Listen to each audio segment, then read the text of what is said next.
ginagawa ko kasi, dahil dry din yung scalp ko, minamassage ko rin siya sa scalp.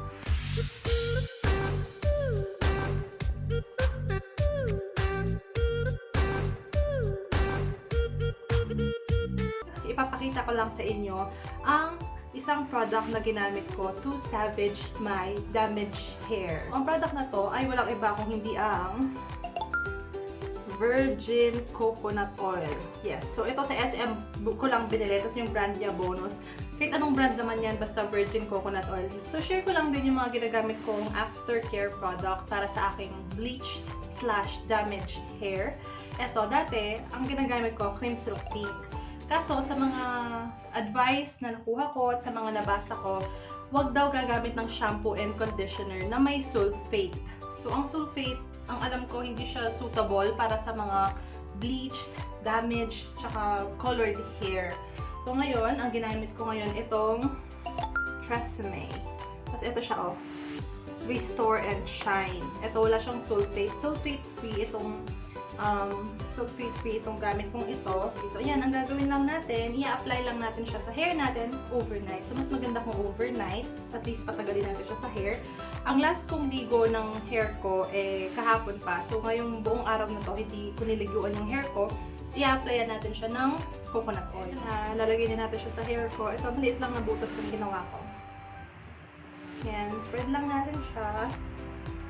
Maganda kung covered yung buong hair. Ngayon, lalagyan ko din yung aking scalp kasi nag-dry din yung scalp ko. Okay, so kaya ginagamitan ko siya ng coconut oil ngayon kasi binleach ko po yung buhok ko para ma-achieve itong color na to, hair color na to. So, twice akong nag-bleach this month. Tapos, 40% oxidizer pa yung ginamit ko. Na-fry talaga yung ibang parts ng hair ko. At yun yung tinatry nating i-savage ngayon, i-save. And ako, ang ginagawa ko kasi, dahil dry din yung scalp ko, minamassage ko rin siya sa scalp. So, hindi ko na nilagyan ng eme, hindi ko na siya sinection, yung hair ko. Total, mabilis lang naman mabilis lang naman malather yung coconut oil. And I could tell na super effective talaga to. At least to save your dry hair. Bangon niyo, madam. Okay, so ayun na. I-massage nyo lang sa scalp. Tapos suotan nyo na ng shower cap.